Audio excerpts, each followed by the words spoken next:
28 years ago, the world changed forever. A mysterious viral outbreak spread across the globe, plunging humanity into chaos and reducing civilization to scattered fragments. Cities fell silent, overrun by nature and the infected. Governments collapsed, and survivors were forced to adapt or perish in a world without order. Now, as the remnants of humanity attempt to rebuild, dark secrets about the virus's origins and its true purpose begin to emerge. This documentary delves into the harrowing journey of survivors, the evolution of humanity, and the shocking revelations that challenge everything we thought we knew. The past isn't buried, it's waiting to be uncovered. The documentary opens with haunting imagery: deserted cities overgrown with vegetation, eerily quiet streets, and the remnants of civilization scattered across landscapes. Narration begins, recounting the fateful day that marked the end of the world as humanity knew it, known to survivors as 0 Hour. Using archival footage, news reports, and personal testimonies, the chapter pieces together the chaos and confusion that unfolded on that day. 28 years ago, an unidentified virus swept across the globe in a matter of weeks. It wasn't just the speed of transmission that baffled scientists but the effects it had on its victims. Within hours of exposure, individuals exhibited aggressive behavior, heightened physical strength, and a complete loss of humanity. Panic engulfed major cities as governments imposed martial law, only to watch their systems collapse under the weight of the outbreak. Hospitals overflowed, communication networks failed, and a sense of hopelessness spread faster than the virus itself. The narrative shifts to intimate survivor stories, grounding the larger disaster in deeply personal experiences. A young woman recalls the moment she lost her family as the outbreak reached her small town, while a paramedic describes the heart-wrenching decision to abandon patients when his ambulance became surrounded. These first-hand accounts are interwoven with raw footage: people fleeing through crowded streets, soldiers struggling to contain infected individuals, and desperate messages left behind on walls and vehicles. As the chaos unfolds, the documentary delves into the early attempts to understand the virus. Experts discuss the frantic work of scientists in the initial days, racing against time to develop a cure. They describe the virus's mysterious nature, its ability to adapt rapidly, and its unusual preference for targeting certain populations. Hints of its engineered origin emerge, with whistleblowers suggesting the outbreak may have stemmed from a top-secret experiment. The chapter builds suspense by focusing on unsettling anomalies.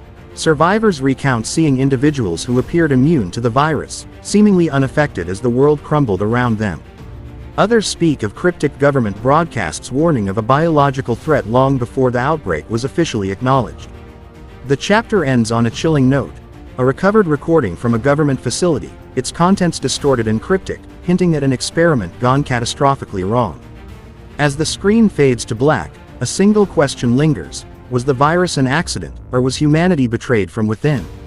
28 years after the outbreak, humanity exists in fragments. This chapter explores the adaptations, struggles, and resilience of those who survived the initial collapse. It contrasts the different ways communities adjusted to the new world order while revealing the silent mysteries of the virus.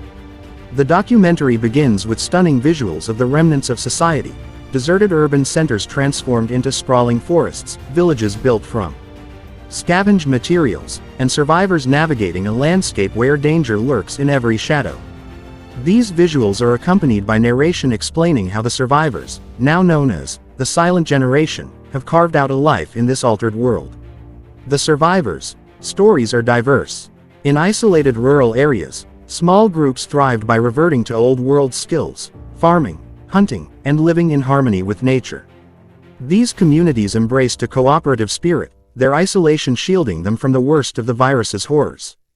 By contrast, the remnants of urban populations faced a far harsher reality. These survivors had to contend not only with the infected but also with the collapse of resources, territorial disputes, and internal power struggles.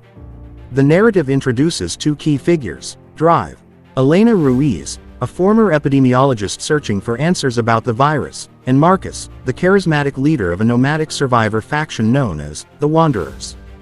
Dr. Ruiz's team is investigating sites of abandoned government facilities, hoping to piece together the virus's origin. Marcus, however, believes survival depends on leaving the past behind and focusing on the present. Their opposing ideologies provide a lens to explore humanity's moral and practical dilemmas. As the survivors rebuild, they stumble upon unsettling discoveries. In a decayed research lab, Elena and her team find eerie remnants of the past. Vials of the virus, strange biological specimens, and notebooks filled with symbols and equations that make little sense. Survivors in Marcus's group tell stories of infected individuals who never decayed but instead evolved into something more sinister. The chapter builds suspense by introducing anomalies. Why were some people immune? What was the meaning behind the strange markings in the labs? As these questions arise, survivors also begin encountering cryptic messages left behind by an unknown group. The chapter ends with a chilling twist. An old survivor reveals a cryptic warning scratched into a wall near one of the labs. It was never an accident. The story shifts gears in Chapter 3 as the focus turns to uncovering the origins of the virus and the catastrophe that followed. Survivors, scientists, and whistleblowers come together to piece together a narrative hidden in secrecy and betrayal. The chapter takes on a gripping, investigative tone, building suspense as it edges closer to the horrifying truth. The chapter begins with Dr. Elena Ruiz and her team decoding cryptic notes and symbols found in the abandoned research facility. By piecing together fragments of information, they uncover connections to a classified project known only as Genesis. This project, initiated decades before the outbreak, was an ambitious and controversial experiment to enhance human evolution. Sponsored by a coalition of governments and private corporations, Genesis sought to create a superior human species resistant to disease, aging, and even death. As survivors recount strange stories about the early days of the virus, the documentary transitions to whistleblowers who were once part of the Genesis project. In chilling interviews, they describe the moral compromises made in the name of progress. Experiments began on animals, then moved to human subjects, prisoners, orphans, and the homeless, people society wouldn't miss. Early successes in genetic enhancement were celebrated, but over time, the research took a dark turn. The virus was originally intended as a delivery system for genetic upgrades, but its unpredictable mutations turned it into a weapon. Through recovered documents and testimony, a deeper conspiracy is revealed. Evidence emerges that the virus was not released accidentally but deliberately unleashed when Genesis was deemed a failure. A shadowy group of decision-makers, fearing public backlash and the potential exposure of their illegal experiments, decided to cover their tracks by wiping the slate clean, resetting humanity and preserving their advancements for future use. The survivors' reactions to these revelations vary. Some, like Elena, are driven to expose the truth to the remaining world, believing that understanding the virus's origins could help prevent future catastrophes. Others, like Marcus, argue that reopening old wounds will only lead to further division and despair. The chapter concludes with an eerie discovery: a hidden bunker housing advanced technology and records of Genesis's most disturbing phase, experiments on individuals immune to the virus. One final revelation leaves viewers questioning everything. The immune weren't chosen by chance, they were selected before the outbreak even began. 28 years after the outbreak, the world is no longer defined by what was lost but by what humanity has become. Chapter 4 delves into the fractured societies that have risen from the ruins and explores the ways in which survivors have adapted to the new normal. As humanity tries to rebuild, old rivalries, moral dilemmas, and the lingering shadow of the virus shape the future. The chapter opens with a panoramic view of life across different survivor communities. In the wilderness, isolated enclaves thrive, relying on resourcefulness and community cooperation. These groups have embraced simpler ways of life, shunning technology and the past. Their leaders preach that survival lies in letting go of the old world and focusing on self-sufficiency. Conversely, remnants of urban populations cling to fragments of the past, scavenging technology and relics of civilization to create fortified cities. These bastions have developed rudimentary governance, trading systems, and defenses against external threats, but their resources are stretched thin, and tensions simmer just below the surface. The documentary introduces the ongoing tension between these two ideologies. Rural communities view urban survivors as reckless and wasteful, clinging to systems that led to humanity's downfall. Meanwhile, urban groups see rural survivors as backward and unwilling to contribute to a collective future.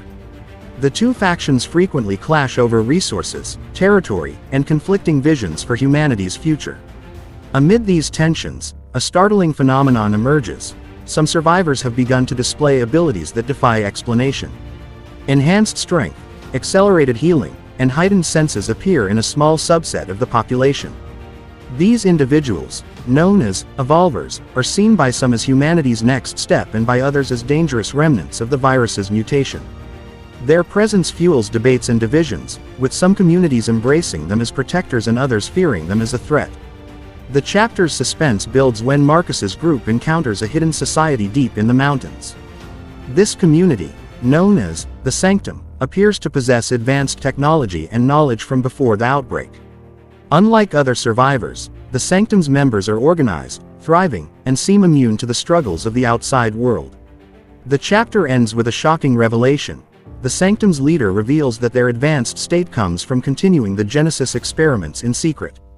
Their knowledge and technology come at a moral cost, forcing the survivors to question whether the Sanctum's success is worth the price of humanity's freedom. The tension reaches its peak in Chapter 5, as the survivors come face to face with the full truth behind the outbreak and its lingering consequences. This chapter combines action, moral dilemmas, and a climactic revelation that changes the narrative forever. The chapter begins with Dr. Elena Ruiz and Marcus's group venturing into the Sanctum, a hidden community that seems to have defied the chaos of the past 28 years. The Sanctum's leader, a calm yet enigmatic figure named Drive, Alaric Vaughn, welcomes them. Vaughn reveals that the Sanctum is the last bastion of the Genesis Project and holds the key to understanding both the virus and humanity's future. Through a series of conversations, Vaughn unveils a disturbing truth. The Genesis Project was not just about enhancing human evolution. Its ultimate goal was to prepare humanity for an impending cosmic threat, a threat so massive that only an advanced species could hope to survive. Vaughn claims the outbreak was a necessary sacrifice, a way to push humanity through a bottleneck of rapid evolution. Survivors, evolvers, and the immune were all part of a larger plan, each group representing different stages in humanity's forced adaptation. Elena and Marcus react with disbelief and anger. Vaughn insists the outbreak wasn't a failure but a success. Humanity has become stronger, leaner, and more adaptable. He presents the Sanctum's advancements as proof of what Genesis intended. Their technology is years ahead, and their community is thriving. However, Vaughn also reveals a chilling secret: the virus is still evolving. Infected individuals who once appeared mindless are now showing signs of higher intelligence, organization, and even communication. This second stage of the virus represents a new threat to survivors. The survivors are faced with an impossible choice. Vaughn offers them the opportunity to join the Sanctum, continuing the experiments to prepare humanity for the future. In exchange, they must abandon their past lives and allow Vaughn to conduct experiments on those who show signs of immunity or advanced abilities. Marcus fiercely opposes this, seeing it as a betrayal of human values, while Elena wrestles with the ethical implications of sacrificing a few to save many. The chapter culminates in a final twist. Vaughn reveals that the cosmic threat isn't coming, it's already here. He points to the sky, showing an unexplained celestial anomaly visible only from the Sanctum. As the survivors stand in stunned silence, the documentary ends with Vaughn's ominous words: "The virus was only the beginning."